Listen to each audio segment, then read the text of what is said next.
Baik, Assalamualaikum warahmatullahi wabarakatuh. Perkenalkan, nama saya Yeni Triwahyuni dan rekan saya Aulia Adin Ramadhani. Kami dari kelompok 6 akan menjelaskan materi yaitu Negara Kesatuan Republik Indonesia atau NKRI.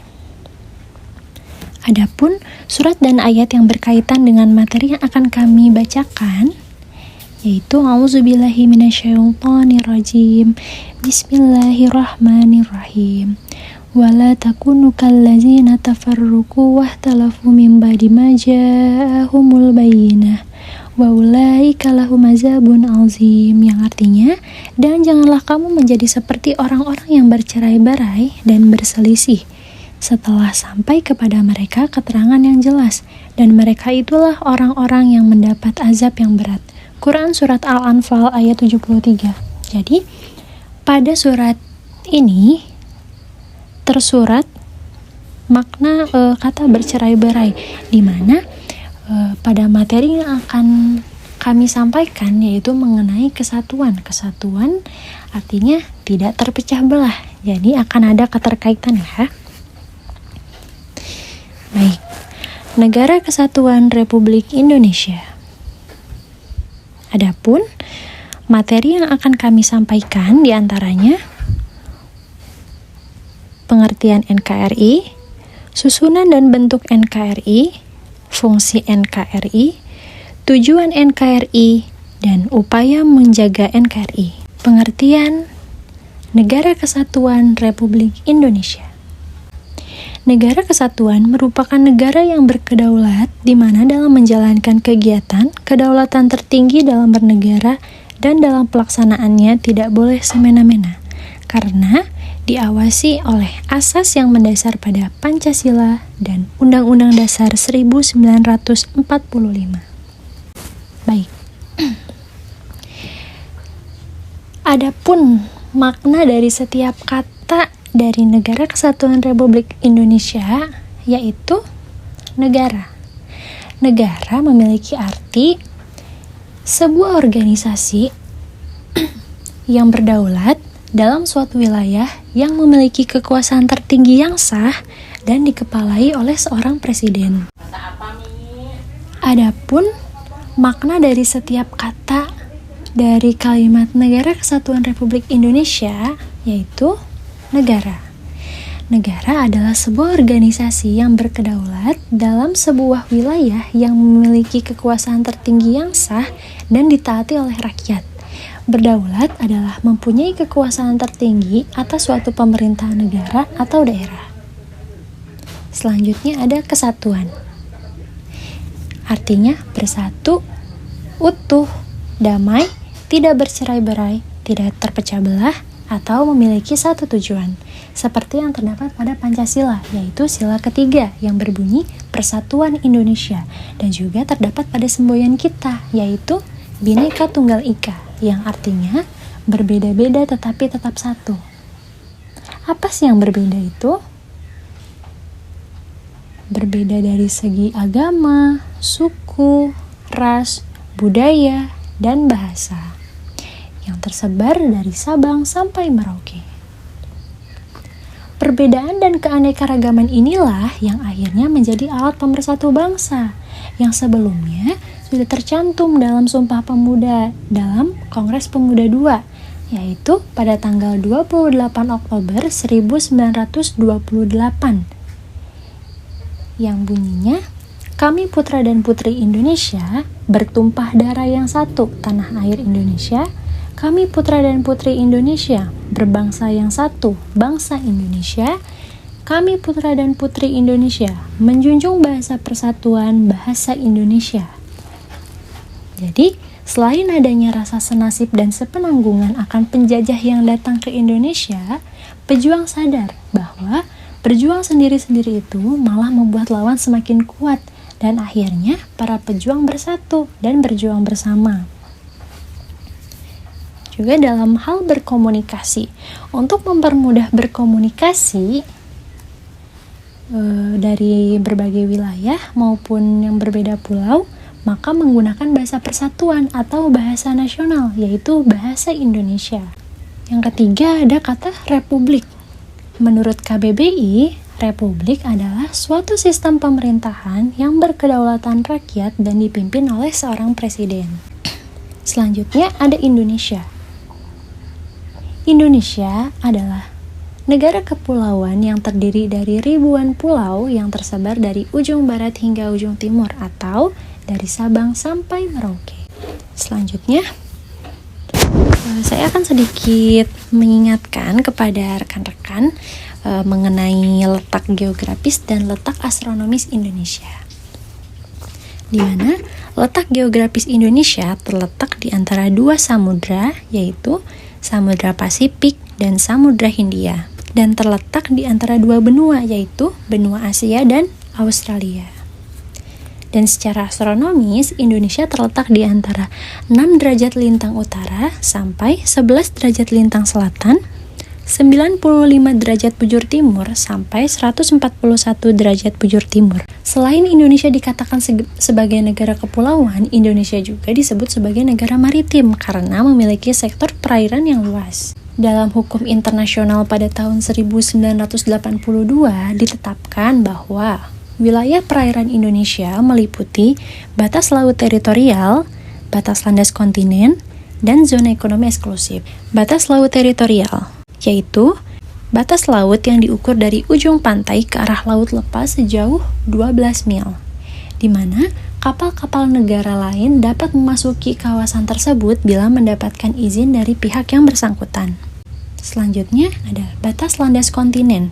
Batas landas kontinen adalah area dasar laut dan di tanah bawahnya lanjutan dari laut teritorial hingga 200 mil ke arah laut lepas. Apabila ada dua negara yang berdampingan di batas landas kontinen, maka batas laut dibagi menjadi dua sama rata, di mana Indonesia terletak di antara landas kontinen Asia dan Australia. Dalam hal ini, suatu negara berhak untuk memanfaatkan kekayaan alam khususnya yang ada di laut. Selanjutnya ada zona ekonomi eksklusif. Zona ekonomi eksklusif adalah batas negara yang ditarik sejauh 200 mil dari dasar laut ke arah laut lepas. Jadi kalau zona ekonomi eksklusif ini dihitung dari dasar laut hingga udara di atasnya. Baik, selanjutnya ada bentuk negara, yaitu ada negara kesatuan dan negara serikat atau federasi. Negara kesatuan. Negara kesatuan adalah negara yang bersifat tunggal, yang artinya tidak ada negara di dalam negara. Atau negara kesatuan adalah suatu bentuk di mana penyelenggaraannya dilaksanakan sebagai sebuah kesatuan yang tunggal dan menempatkan pemerintahan pusat sebagai pemegang kekuasaan tertinggi. Dan juga pemerintahan pusat mempunyai hak untuk melimpahkan kekuasaannya terhadap tingkat daerah yang lebih kecil yang biasa disebut desentralisasi atau dekonsentralisasi. Desentralisasi adalah suatu penyerahan wewenang dari pusat kepada daerah untuk mengatur rumah tangganya sendiri, namun tetapi tidak untuk semua hal, seperti keamanan, hukum, juga kebijakan fiskal ialah beberapa hal yang masih harus terpusat, namun terdapat pendelegasian kepada suatu daerah. Adapun dekonsentralisasi adalah suatu pelimpahan wewenang administrasi dari pemerintah pusat kepada suatu pejabat di daerah. Yang kedua, ada negara serikat atau federasi, yaitu gabungan atau pemekaran dari beberapa negara. Dikenal dua sistem pemerintahan, yaitu pemerintahan federal dan pemerintahan negara bagian. Pemerintah federal biasa mengatur urusan bersama dari semua anggota negara bagian seperti hubungan internasional, pertahanan, mata uang, dan komunikasi. Biasanya, anggota-anggota suatu federasi disebut negara bagian, yang dalam bahasa asingnya dinamakan state atau lender. Adapun pengertian negara federal menurut C.V. Strong diperlukan dua syarat, yaitu pertama, adanya perasaan sebangsa di antara kesatuan-kesatuan politik yang hendak membentuk federasi itu. Dan yang kedua, adanya keinginan pada kesatuan-kesatuan politik yang hendak mengadakan ikatan teratas. Oleh karena itu, apabila kesatuan-kesatuan politik ini menghendaki persatuan sepenuhnya, maka bukan federasi lah yang akan dibentuk, melainkan negara kesatuan. Selanjutnya ada bentuk negara kesatuan Republik Indonesia. Jadi,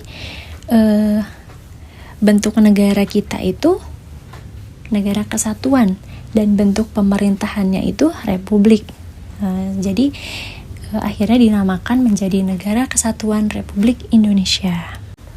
Pada pasal 1 ayat 1 Undang-Undang NRI yang berbunyi negara Indonesia adalah negara kesatuan yang berbentuk republik. Dan yang kedua, pasal 1 ayat 2 yaitu kedaulatan berada di tangan rakyat dan dilaksanakan menurut Undang-Undang Dasar. Berkedaulatan rakyat atau demokrasi itu tuh merupakan pemaknaan dari Pancasila sila keempat, yaitu kerakyatan yang dipimpin oleh hikmat kebijaksanaan. Dalam permusyawaratan perwakilan di situ tersirat makna demokrasi ya, di mana demokrasi sendiri itu berasal dari bahasa Yunani, yaitu demos dan kratos. Demos memiliki arti rakyat dan kratos memiliki arti kekuasaan. Dan juga ada menurut Abraham Lincoln, di mana demokrasi adalah sistem pemerintahan yang diselenggarakan dari rakyat, oleh rakyat, dan untuk rakyat. Yang mana pada Undang-Undang NRI tahun 1945 pasal 1 ayat 2 tersebut memperlihatkan bahwa Indonesia menganut sistem demokrasi dalam menjalankan pemerintahannya.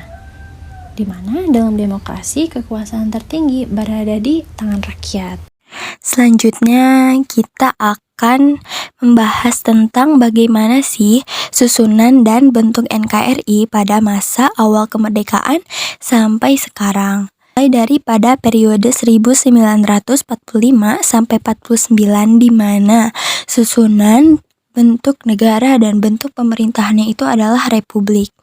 Lalu periode 1949 sampai 50 mengalami perubahan pada susunan bentuk negara, yaitu menjadi Republik Indonesia Serikat yang disingkat menjadi RIS.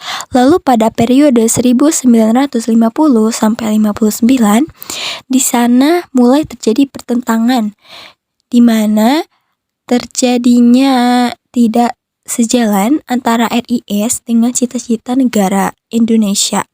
Lalu setelah pertentangan itu terjadi tuntutan untuk kembali ke negara kesatuan. Lalu ada perubahan konstitusi RIS menjadi UUDS yang dikenal dengan UUDS 1950.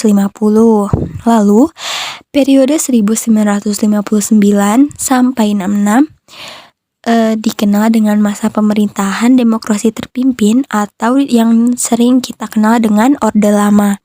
Lalu periode 1966 sampai 98 masa pemerintahannya dikenal dengan Orde Baru. Lalu 1998 sampai sekarang untuk bentuk susunan dan bentuk pemerintahannya kembali seperti ke awal, yaitu susunannya menjadi kenegaraan, susunan kenegaraannya menjadi kesatuan, yang saat ini dikenal dengan Negara Kesatuan Republik Indonesia. Nah, sebelum masuk ke inti dari fungsi NKRI, akan dijelaskan terlebih dahulu apa sih fungsi suatu negara.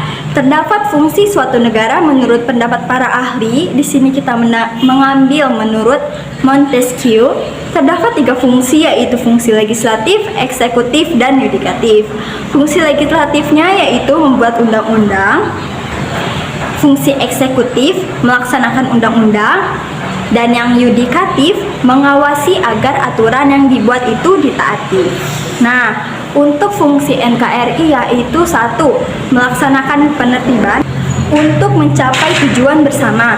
Ini merupakan suatu bentuk implementasi dari Pancasila keempat, yaitu kerakyatan yang dipimpin oleh hikmat, kebijaksanaan dalam permusyawaratan perwakilan, yang berarti apabila ada perselisihan, maka lakukanlah dengan penyelesaian yang baik, yaitu dengan cara damai atau dengan cara bermusyawarah. Yang kedua, pertahanan untuk menjaga dari serangan negara lain. Kalau ini bentuk implementasi Pancasila, yaitu sila ketiga, yaitu bunyinya Persatuan Indonesia. Dengan memiliki jiwa bela negara, semuanya bersatu untuk menjaga keamanan negara. Karena itu merupakan tanggung jawab semua masyarakat yang diam dan tinggal di negara tersebut dan tercatat sebagai warga negara itu. Selain merupakan ini adalah bukti kecintaan kita terhadap tanah air, juga kita harus memiliki sikap dengan rasa nasionalisme yang tinggi, seperti sikap rela berkorban, pantang menyerah. Itu semua demi menjaga keutuhan negara, baik dari ancaman dalam maupun luar. Yang ketiga, menegakkan keadilan melalui badan-badan pengadilan. Terdapat bukti bahwa Indonesia sebagai negara hukum, yaitu sesuai dengan Undang-Undang Dasar 1945 Pasal 1 yang berbunyi ayat 3, negara Indonesia adalah negara hukum. Yang keempat, mengusahakan kesejahteraan dan kemakmuran rakyat merupakan bentuk implementasi Pancasila, yaitu sila kelima, yang berarti negara bercita-cita bahwa rakyatnya harus sejahtera baik dalam kehidupan, pekerjaan, kesehatan maupun pendidikan. Selanjutnya ada tujuan NKRI. Nah, pastinya sebuah negara di seluruh penjuru dunia memiliki tujuan, cita-cita, dan kepentingan sosialnya yang sudah disepakati bersama. Jika memiliki tujuan, maka harus adanya upaya dari manusia di negara tersebut untuk mewujudkan tujuan bersama. Tujuan dari negara itu beragam, ada yang menumbuhkan persatuan dan kesatuan, menjadikan negara yang adil dan makmur, lalu menciptakan kesejahteraan rakyat, dan sebagainya. Kalau kita berbicara tentang tujuan negara, kita itu semuanya tujuannya itu tercantum semuanya di dalam pembukaan Undang-Undang Dasar Negara Indonesia tahun 1945 pada alinea keempat, yaitu 1. Melindungi segenap bangsa Indonesia dan seluruh tumpah darah Indonesia, yang berarti semua komponen yang membentuk bangsa Indonesia mulai dari rakyat, kekayaan alam, serta nilai-nilai bangsa yang patut dipertahankan harus terlindungi. Kewajiban melindungi segenap bangsa Indonesia dan seluruh tumpah darah Indonesia bukan hanya tugas negara atau pemerintah. Peran warga negara juga dibutuhkan dalam melindungi bangsa. Yang kedua, memajukan kesejahteraan umum. Nah, terdapat 3 unsur sebagai penentu kesejahteraan suatu negara atau tidaknya, yaitu sandang, pangan, dan papan. Sandang pakaian, pangan itu makan, dan papan tempat tinggal. Nah, apabila ketiga itu terpenuhi, maka masyarakat dapat dikatakan sejahtera. Kesejahteraan umum juga tidak hanya mencakup tentang kesejahteraan ekonomi dan materi, namun kesejahteraan lahir dan batin. Kesejahteraan lahir dan batin contohnya yaitu tercipta rasa aman, gotong royong, saling menghormati dan menghargai hak dan kewajiban masing-masing individu, masyarakat yang makmur, adil dan setara. Yang ketiga, mencerdaskan kehidupan bangsa, artinya memastikan seluruh masyarakat Indonesia memperoleh kesempatan mengenyam pendidikan yang layak dan berkualitas. Sejak kemerdekaan, pemerintah telah mengupayakan agar Indonesia bebas dari buta huruf dan meningkatkan kualitas pendidikan. Selain tugas suatu pemerintah, ini juga merupakan tugas dari masing-masing individu. Nah, yang keempat, yaitu ikut serta melaksanakan ketertiban dunia yang berdasarkan perdamaian abadi dan keadilan sosial. Yang ini dimaksudkan bahwa perdamaian merupakan cita-cita semua negara. Istilah damai dalam ilmu politik terdapat 2 macam, yaitu perdamaian di dalam negeri dan damai dalam perdamaian di luar negeri. Nah, semua tujuan yang tercantum dalam pembukaan UUD negara Indonesia tahun 1945 didasarkan kepada seluruh nilai Pancasila, yaitu ketuhanan yang Maha Esa, kemanusiaan yang adil dan beradab, persatuan Indonesia, kerakyatan yang dipimpin oleh hikmat kebijaksanaan dalam permusyawaratan perwakilan, dan keadilan sosial bagi seluruh rakyat Indonesia. Nah, adanya tujuan tersebut guna untuk menjamin tetap tegaknya NKRI dalam berbangsa dan bernegara. Tetapi dalam mewujudkan tujuan itu tidak akan lepas dari suatu ancaman, tantangan, hambatan, dan gangguan yang harus dihadapi bersama ataupun dicegah bersama dengan menguatkan rasa kesatuan dan persatuan bangsa Indonesia. Juga tujuan ini diharapkan dapat diterapkan dalam pelaksanaan pemerintahan Indonesia. Berikutnya yaitu cara menjaga keutuhan NKRI Indonesia. Merupakan Indonesia itu negara yang unik dan memiliki ciri khas pada keberagamannya. Maka dari itu, jika ingin negara ini tetap menjadi negara yang khas, kita sebagai warga negara Indonesia harus menjaga keutuhan negara ini dengan kesatuan dan persatuannya. Karena Indonesia tidak bisa berdiri sendiri dan warga negaranya lah yang harus ikut berpartisipasi dalam menjaga keutuhan NKRI. Dengan adanya rasa senasib dan seperjuangan membuat rakyat Indonesia bangkit dan berusaha menjaga keutuhan kesatuan negara. Bukan berarti karena negara kita sudah merdeka, tidak ada lagi perpecahan. Tetapi kita juga harus melanjutkan perjuangan dari para pejuang terdahulu yang sudah mengorbankan nyawa dan segenap hartanya untuk kemerdekaan bangsa kita ini. Dalam upaya menjaga keutuhan negara, diperlukan adanya sikap-sikap cinta tanah air, rela berkorban, dan jiwa membina persatuan baik di lingkungan masyarakat, lingkungan keluarga, dan lingkungan sekolah. Dengan itu, terdapatnya upaya untuk menjaga keutuhan negara, yaitu 1. Mengamalkan Pancasila dan butir-butir dalam kehidupan bermasyarakat. 2. Menumbuhkan jiwa nasionalisme, yaitu kecintaan dan bangga terhadap tanah air. 3. Mengikuti upacara bendera dengan hikmat. 4. Dalam hal kebudayaan menggunakan produk dalam negeri, salah satunya menggunakan batik. 5. Mentaati peraturan yang telah dibuat, salah satunya taat membayar pajak. Yang keenam, memiliki sikap toleransi yang tinggi, baik dalam segi agama, ras, maupun budaya sesuai pada nilai Pancasila. 7. Mengutamakan kepentingan kelompok, juga menumbuhkan jiwa patriotisme atau rela berkorban, semangat cinta kepada tanah air, dan menolak paham komunisme yang dapat memecah belah NKRI. Nah, itulah penjelasan tentang tujuan NKRI dan cara untuk menjaga keutuhan negara. Sekian dari kelompok 6, penjelasan tentang NKRI. Jika ada kekurangan dalam penyampaian materi, kami mohon maaf. Wassalamualaikum warahmatullahi wabarakatuh.